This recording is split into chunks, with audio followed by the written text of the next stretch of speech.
Assalamualaikum warahmatullahi wabarakatuh.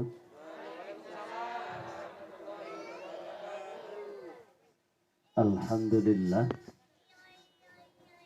Allahumma salli wa sallim wa barik ala sayyidina Muhammad wa ala alihi wa ashabihi wa man irtadah amma ba'd.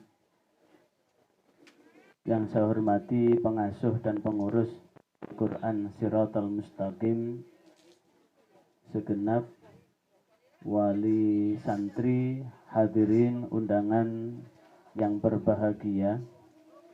Alhamdulillah wa syukurulillah, pada pagi jelang siang ini Allah mempertemukan kita di tempat ini.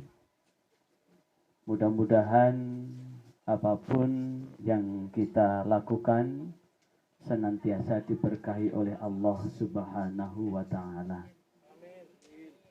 Dan ini majelis ilmu, majelis zikir, majelis ta'lim, maka sesuai dengan janji Rasulullah sallallahu alaihi wasallam, saat kita berangkat dari rumah menuju ke tempat ini, maka malaikat mendoakan kita dan mendoakan apa yang ada di isi hati kita. Karena itulah dengan barokah majelis ini, mudah-mudahan seluruh hajat-hajat kita dikabulkan oleh Allah. Manakala kita sakit, keluarga kita sakit, teman kita sakit, kerabat kita sakit, kita doakan dengan barokah ini, mudah-mudahan disembuhkan dari penyakitnya. Yang susah dibahagiakan, yang punya hajat apapun dikabulkan, yang punya hutang diberikan kemampuan untuk melunasi hutang-hutangnya, yang gelisah dibahagiakan, dan apapun yang dimunajatkan senantiasa dikabulkan oleh Allah Subhanahu wa ta'ala. Hadirin yang berbahagia, hari ini adalah bertepatan dari tanggal 14 ya, 14 Agustus, yang hari ini adalah hari Pramuka. Hari Pramuka yang bertepatan dengan tanggal 16 Muharram 1444 Hijriah. Di tahun baru ini sekaligus di hari ulang tahun kemerdekaan Republik Indonesia yang ke-77, maka mudah-mudahan dengan semangat hijrah dan semangat merdeka, Allah akan memberikan kemampuan untuk membaca, menangkap, mentadaburi ayat-ayat Allah. Sungguh di hadapan kita tadi anak-anak yang punya masa depan, anak-anak yang akan kita banggakan untuk mampu bertumbuh dan berkembang menjadi anak-anak yang soleh. Karena apapun yang kita lakukan di dunia ini, karena bagaimanapun juga kehidupan ini terus berlanjut. Terus berlanjut. Alangkah bahagianya bagi orang tua yang meninggalkan anak turun yang solih-solihah. Sama persis saat Rasulullah Shallallahu Alaihi Wasallam Mi'raj, dinaikkan dari Masjidil Aqsa ke langit. Di langit pertama, Rasulullah dipertemukan dengan Nabi Ibrahim alaihissalatu wassalam. Sebagaimana dijelaskan di dalam kitab Dardir Mi'raj, Rasulullah di langit pertama lihat orang yang tua sekali, jenggotnya sampai ke tanah. Duduk. Saat noleh ke kanan, tercium bau yang sangat harum. Seraya menoleh ke kanan dan tersenyum.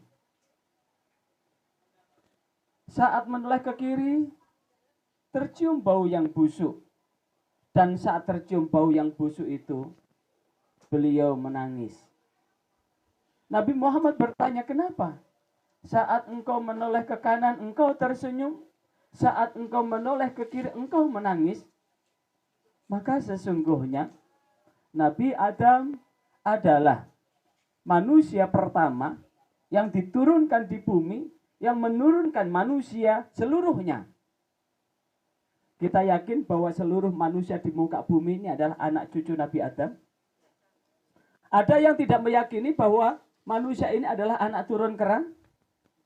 Seperti apa yang disampaikan oleh Charles Robert Darwin, bahwa manusia ini dari kera dengan melalui evolusi yang sangat panjang. Tentu kita yang beriman, kita yakin bahwa kita adalah anak cucu Nabi Adam. Jelek-jelek begini kita adalah anak cucu Nabi. Jangan minder, karena kita semua adalah anak cucu Nabi, yaitu Nabi Adam. Kita adalah Habibah, Sayyidah dari Nabi Adam alaihissalatu wassalam.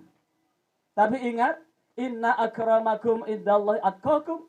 Orang yang paling mulia di sisi Allah bukan mereka yang hartanya banyak, bukan pangkatnya yang meningkat, bukan yang mempunyai kedudukan keduniaan yang begitu wah, tapi inna akramakum indallahi atqakum. Orang yang paling mulia di sisi Allah adalah orang yang paling bertakwa. Siapakah orang yang paling bertakwa itu? Dialah orang-orang yang paling memenuhi apapun yang menjadi perintah Allah, sehingga perintah-perintah itu akan dilaksanakan. Siapapun yang tahu larangan Allah, sehingga dengan larangan-larangan itu ditinggalkan.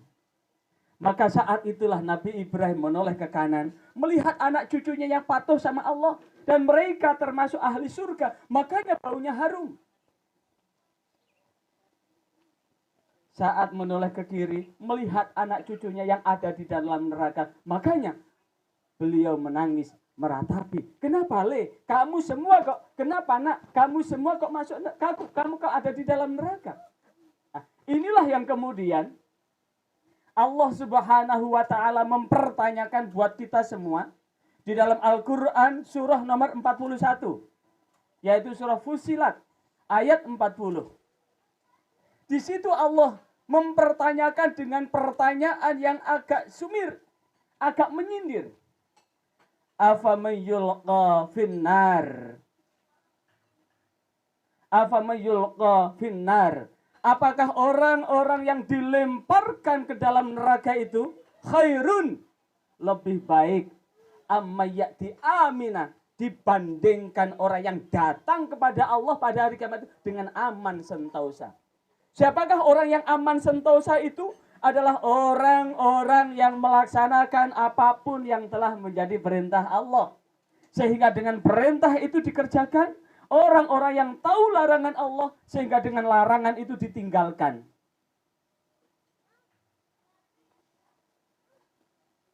Pertanyaan ini, apakah orang-orang yang dilemparkan ke dalam neraka itu merasa lebih baik, atau orang yang aman sentuh yaumal qiyamah pada hari kiamat? Maka hidup ini adalah pilihan. Setiap kita menatap ke depan, akan ada pilihan. Memilih antara 1, 2, 3.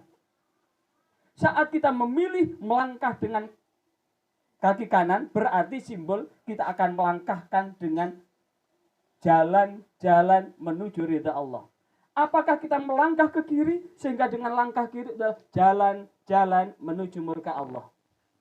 Inilah yang kemudian menjadi pilihan.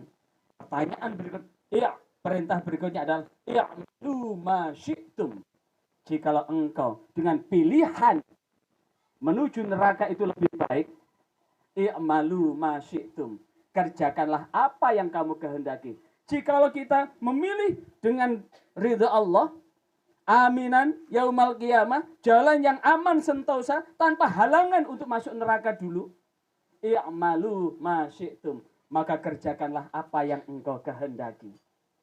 Saat itulah ada satu hal, innahu bima ta'maluna basir, sesungguhnya dialah Allah, bima dengan sesuatu, ta'maluna terhadap apapun yang kamu kerjakan, basirun maha mengetahui. Artinya saat ini hari kemerdekaan ini mengandung pengertian setiap orang merdeka berbuat apapun yang kita kehendaki. Setiap orang merdeka untuk melakukan apapun yang ia lakukan. Semuanya merdeka, karena itu adalah hak asasinya. Setiap orang akan mempunyai hak asasi. Karena itulah atas nama hak asasi, Maka kemudian ada namanya LGBT. Apa itu LGBT? Lesbian, gay, bisex, transgender, LGBT. Itu adalah pilihan. Sekali lagi, itu adalah pilihan. Dan kita tidak punya hak untuk menghardik mereka. Karena sesungguhnya kita harus yakin bahwa hidup ini adalah menabur benih. Sekali lagi, hidup ini adalah menabur benih. Siapa yang berbuat baik, niscaya akan memetik kebaikan. Siapa yang berbuat buruk, dialah akan memetik kebaikan. Tidak ada ceritanya orang menanam pisang kemudian berbuah semangka. Tidak ada pula cerita ada orang menanam kelapa berbuah durian. Dan tidak ada cerita orang menanam padi berbuah jagung. Padi ditanam akan berbuah biji padi. Jagung ditanam akan berbuah buah jagung. Kelapa ditanam akan berbuah dengan butir-butir kelapa. Tapi ingat, setiap tanaman itu butuh pupuk agar buahnya lebat. Maka apapun kebaikan yang kita lakukan ketika kita taburkan, memang berbuah. Cuma buahnya itu maksimal atau tidak. Buahnya itu akan buahnya yang bisa dinikmati atau tidak. Maka itulah yang disebut dengan keikhlasan ketika menabur kebaikan. Saat kita menabur kebaikan disertai dengan keikhlasan, maka di saat itulah akan tumbuh subur. Tapi saat kita menabur kebaikan disertai dengan riya dan lain sebagainya, tumbuh tapi tidak subur. Nah, hadirin, hadirat yang berbahagia, pagi tadi saya kebetulan pas membaca surah Ibrahim, saya temukan ayat Al-Quran surah Ibrahim ayat 22. Di sana Allah menegaskan, A'udzu billahi minasyaitonir rajim. Wa qala syaitanu lamma qudiyal amru innallaha wa'adakum wa'dal haqqi wa wa'adtukum fa akhlaftukum.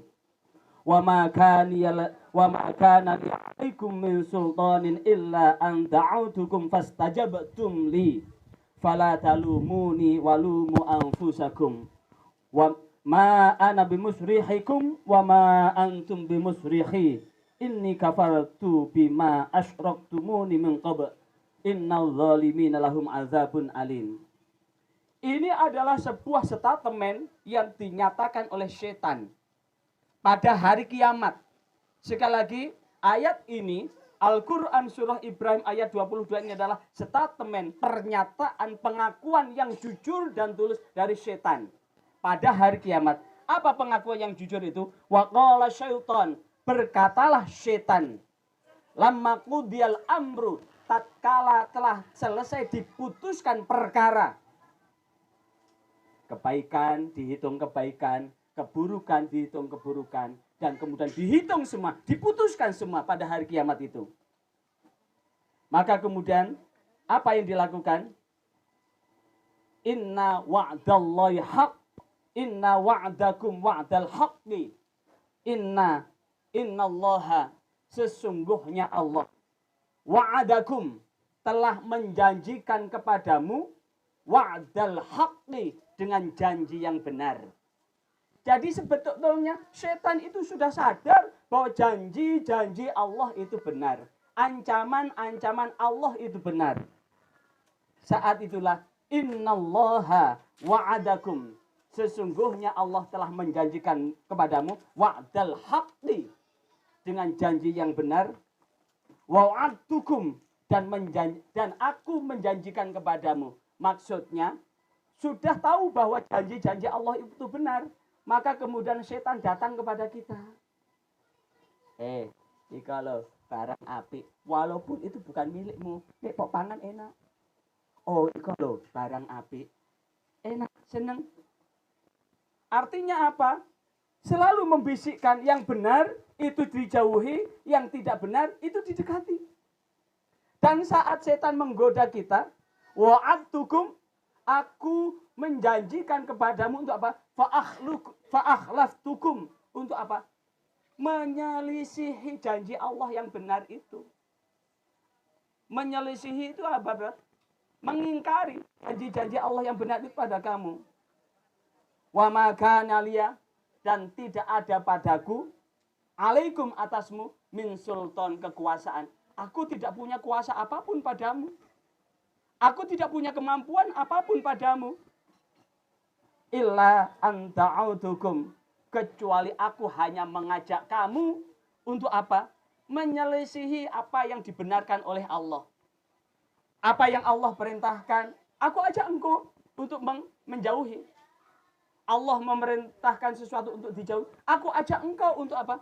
Mendekati dan mengerjakan. Fastajabatum, tapi celakanya kamu mengabulkan ajaanku. Kamu mengabulkan bujuk rayuku. Ini statement. Fala talumuni, maka janganlah engkau menyalahkan diriku. Jadi kalau kamu sudah tersesat, kalau kamu sudah masuk neraka, fala talumuni, jangan salahkan aku. Pertanyaannya, kenapa setan mengatakan jangan kau salahkan aku? Kenapa? Karena Allah sudah kasih akal dan pikiran untuk memilih mana yang benar kita kerjakan, mana yang buruk kita tinggalkan. Tapi karena sesuatu nafsu yang ada di dalam diri kita, seakan-akan kita menutup mata kita. Masih ingat di dalam Al-Quran surah At-Taubah? Di sana Allah menegaskan bahwa Allah menyediakan neraka jahanam yang kebanyakan dihuni oleh jin dan manusia. Manusia yang apa? Punya hati, tapi dengan hati itu ternyata tidak mampu mengikuti kata hatinya untuk melaksanakan kebaikan, dan tidak mampu menghindarkan keburukan yang bisa ditangkap di hati itu. Punya mata tapi terasa tidak mampu melihat ayat-ayat Allah. Punya telinga tapi tidak mampu mentadaburi, merenungkan ayat-ayat Allah itu. Itulah yang kemudian fala talumuni, kamu jangan menyalahkan diriku, walumu, salahkanlah anfusakum, dirimu. Jadi setan itu saat di hari kiamat nanti, saat semuanya ada sama-sama di dalam neraka itu, kau jangan salahkan diriku, salahkan dirimu. Kenapa kamu tidak mengikut kata hatimu? Kenapa engkau tidak mengikuti nuranimu?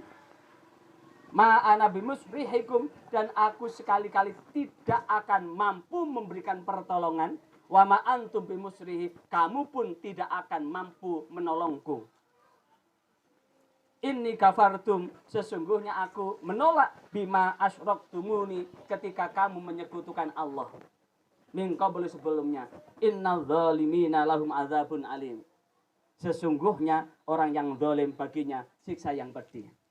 Maka senampang dengan hari kemerdekaan ini, mari anak-anak yang solih-solihah tadi sudah dibimbing dengan sedemikian rupa.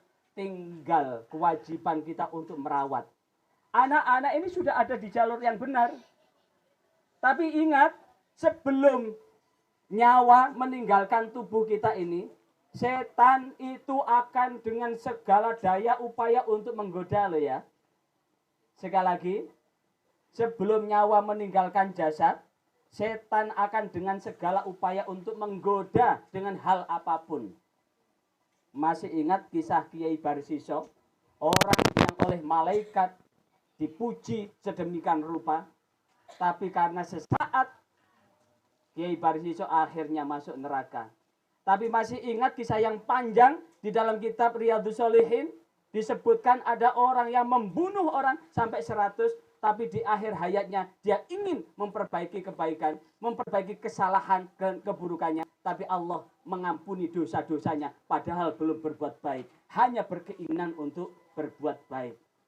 Yang satu, tapi karena dia patuh pada setan, di akhir ajal dia kekal abadi di dalam neraka.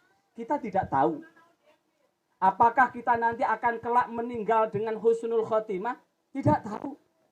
Kita tidak tahu apakah meninggal dengan su'ul khotimah? Tidak tahu. Tapi ingat, Allah sudah memberikan perangkat namanya hati